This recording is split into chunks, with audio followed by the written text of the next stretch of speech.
sigue siendo un problema, porque a veces veo que se cumple, a veces aparece que no, y hay veces que no conozco, porque le vuelvo a repetir, porque esto es importante. La línea de información que yo tengo para que me lleguen el problema es muy precaria.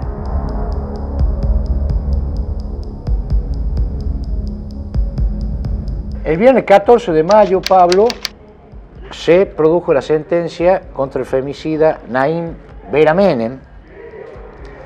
En un juicio por femicidio, en un proceso por femicidio, se le dio la máxima pena, ¿no? Con agravantes, sin acceso a beneficio, como podría ser la libertad condicional, o la salida transitoria y permisos laborales, sí. Es lo más pesado, se calcula más o menos 50 años, la perpetua, ¿no? Bueno, esta sentencia, me interesa señalar, fue muy rápida, el proceso duró 14 meses, en comparación con el desempeño habitual del Poder Judicial, fue muy rápido el procedimiento, Vera se había entregado, sí.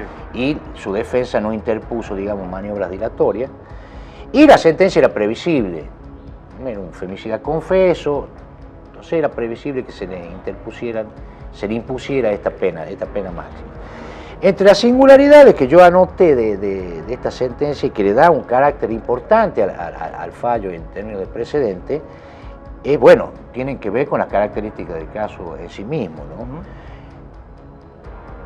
Una de ellas es que no fueron los celos el detonante del femicidio, como suele ser lo más habitual, ¿no? Que hay una sensación, un sentimiento de despojo del macho que se siente despojado de una propiedad y procede al perder ese control sobre su víctima a asesinarla y a golpearla. No había una relación entre Vera y Brenda Gordillo, su víctima, en términos formales o lo que socialmente está más extendido que sea formal, no había un noviazgo. Exactamente, formal. Sí. Y no había un historial de violencia previo. Son tres elementos que la defensa de Naim Vera introdujo dentro de su alegato y que el tribunal no consideró, digamos, descartó como atenuante, de manera tal que esto marca un precedente porque amplía y va perfeccionando lo que sería la tipificación del agravante de femicidio, ¿no? De manera tal que Vera se suma así a las condenas por femicidio que hay en Catamarca, que han sido, bueno, bastantes, ¿no? Sí, desde la sanción de la ley, esto fue en diciembre del 2012. La primera condena por femicidio de Argentina fue acá en Catamarca. Exactamente, ¿no? Fue la dictada contra Francisco Andrés Quiroga, el más conocido como el Negro La Carpa, por el terrible femicidio de María Rita Valdés. Como decía, en el año diciembre del 2012 se sanciona la ley que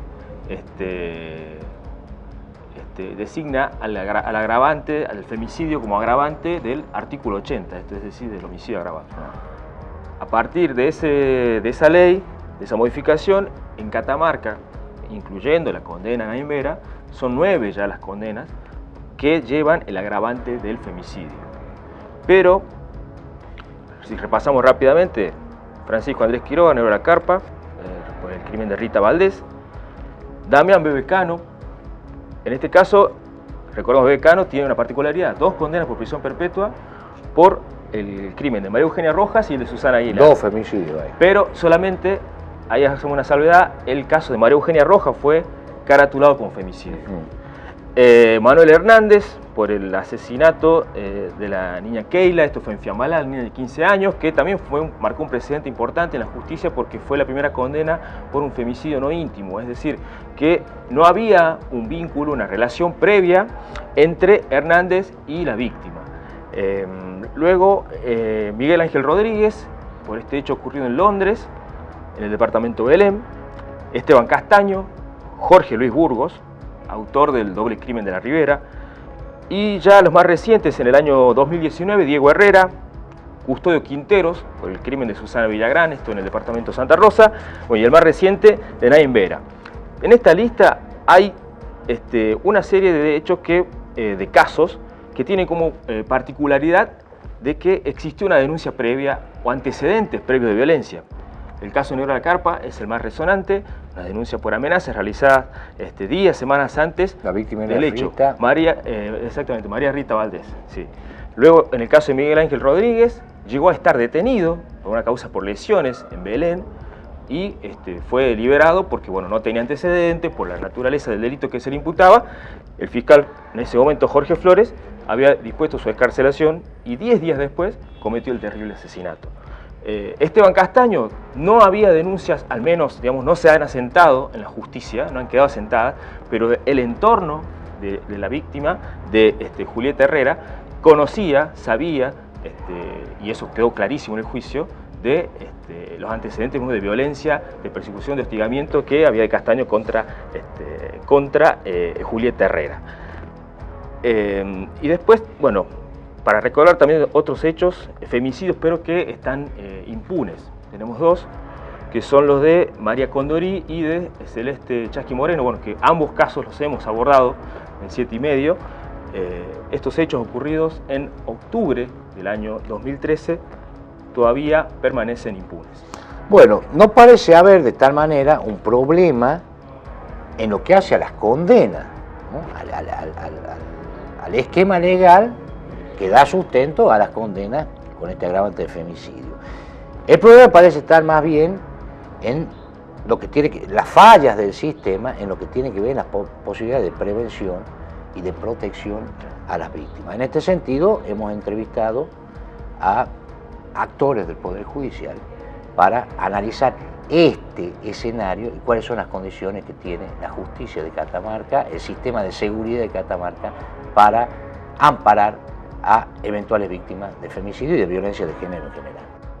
Esa manifestación yo la hice ya en el año 2013, porque ahí ya se notaba que en varias causas de este tipo, los fiscales había medidas que no las realizaban, o sea, no agotaban la investigación.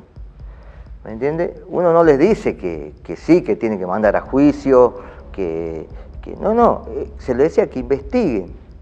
Y en esas causas ellos por ejemplo, no agotaban los testimonios, o había que individualizar a alguna gente que podían aportar datos de interés y no lo hacían, y pedían el archivo de la causa.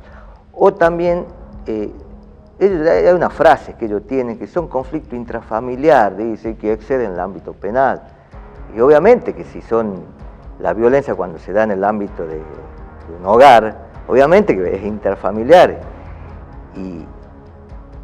Y eso es lo que nosotros veíamos y que se reiteraban los hechos. Que en muchas causas había denuncias anteriores que estaban sin trámite, conforme ellos le pedían a los delegados que informen sobre las distintas causas, y estaban sin trámite.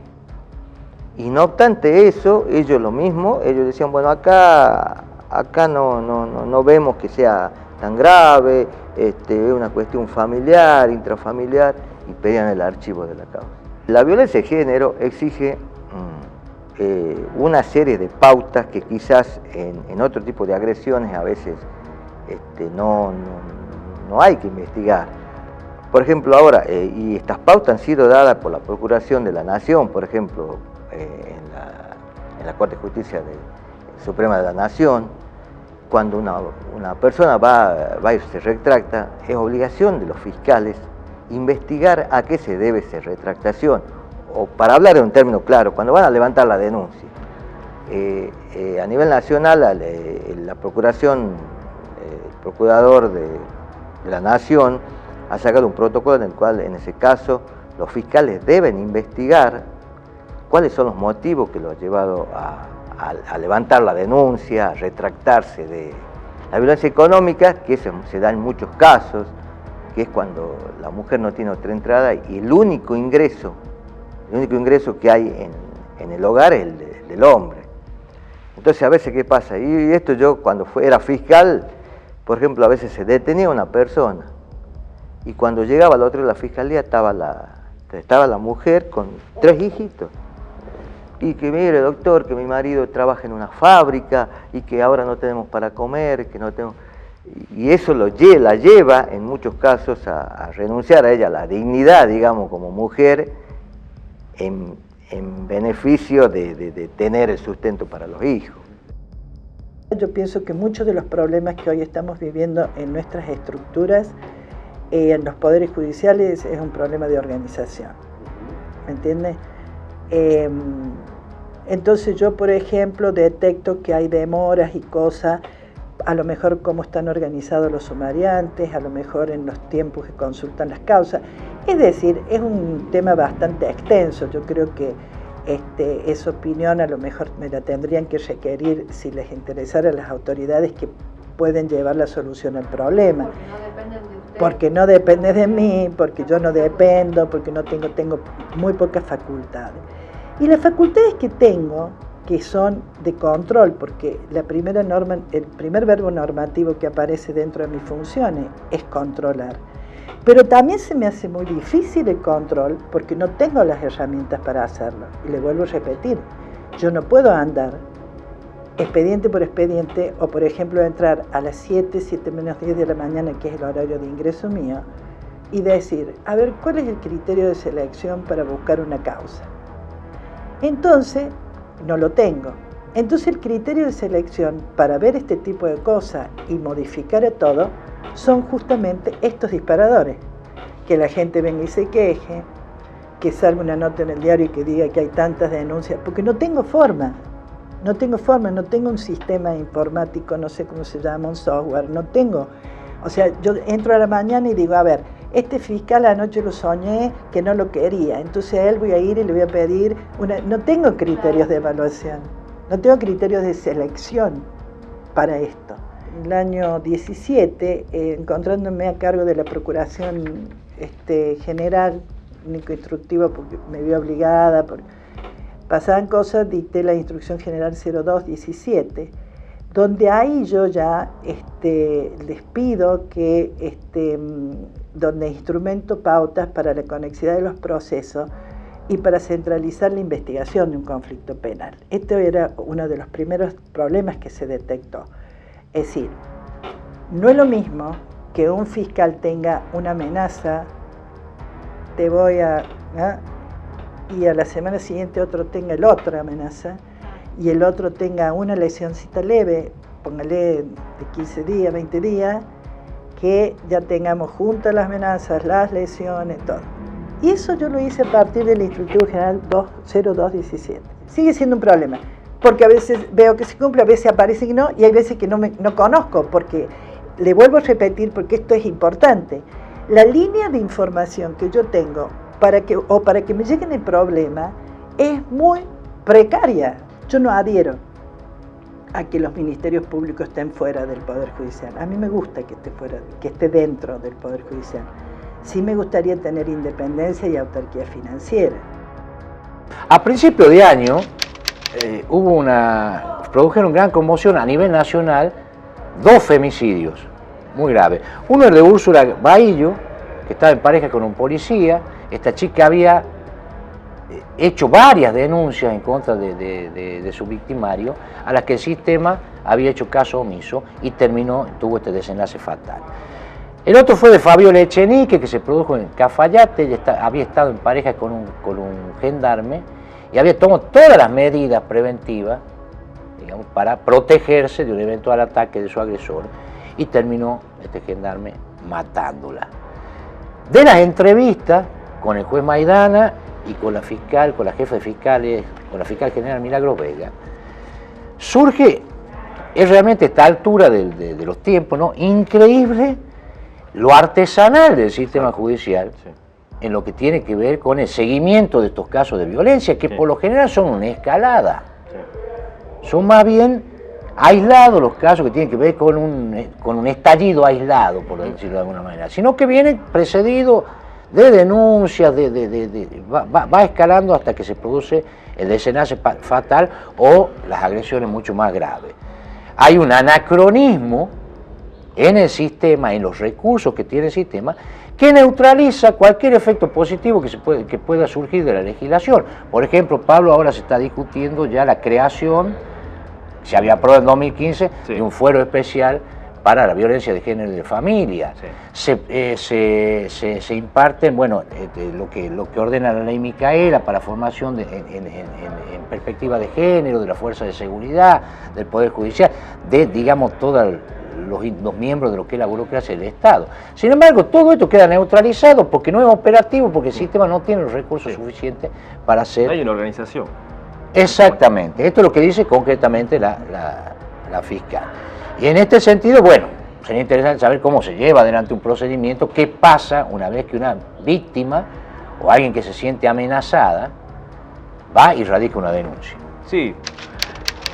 Los lugares, digamos, en donde la víctima acuden a radicar estas denuncias son las unidades judiciales, en los casos de los hechos ocurridos acá en Capital, Valle Viejo, Frente Norte de Esquiú, y en tanto que en el interior se realizan en las comisarías. El paso posterior, es decir, se hace esa denuncia, se elabora un acta, en el caso en el interior, a cargo de la policía de la provincia, en el caso de acá de la primera circunscripción judicial, como se denomina,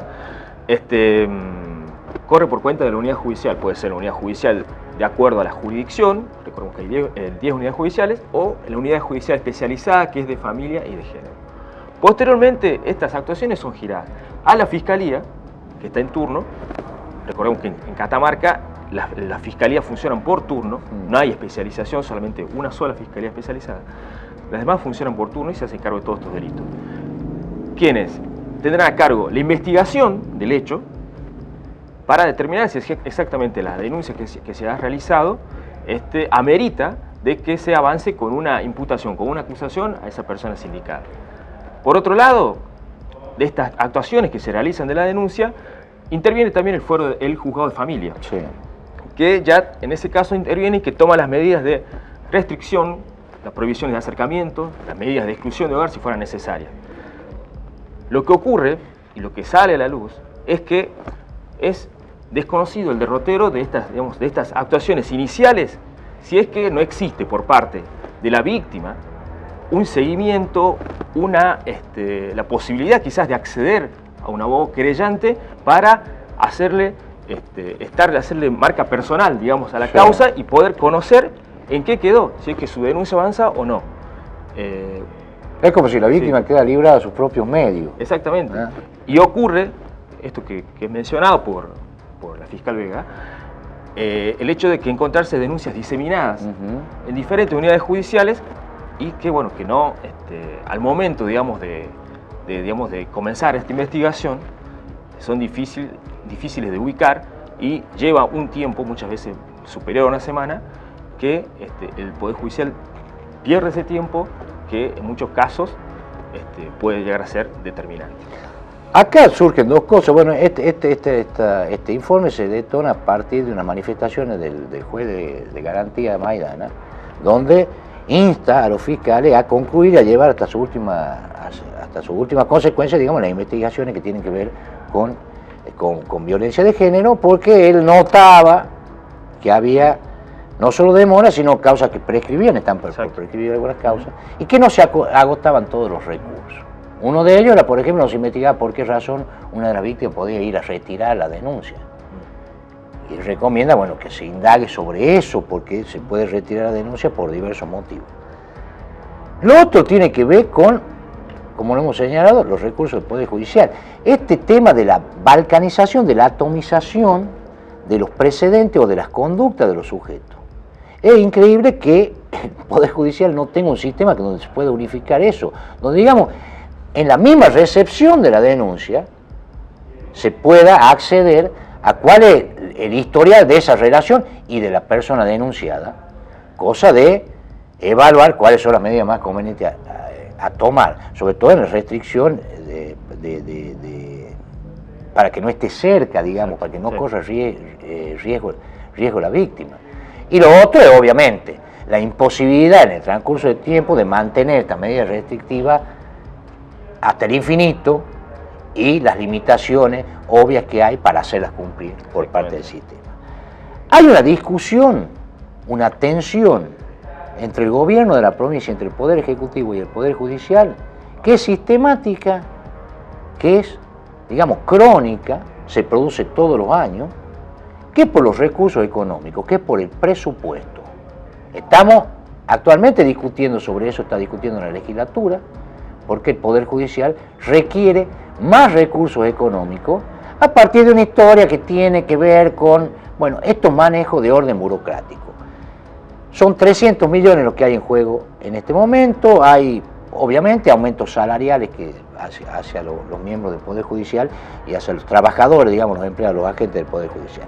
Bueno, esta discusión presupuestaria que se intensificó sobre todo a partir del gobierno de Lucía Corpachi en adelante, esta tensión, donde hubo ampliaciones de los miembros de la Corte de Justicia, donde hubo, incluso creo que se crearon fiscalía, sí. Hubo una gran recambio de actores dentro del sistema judicial, no se ha traducido en algo tan elemental como tener un sistema informático que permita unificar toda la información y acelerar el proceso de las causas para precipitar resoluciones rápidas, y esto obviamente va a redundar en defensa o en la protección de las posibles víctimas de violencia de género, en un problema que es gravísimo en Catamarca y a nivel país. Aquí, me parece a mí, Pablo, es donde radica lo principal del problema.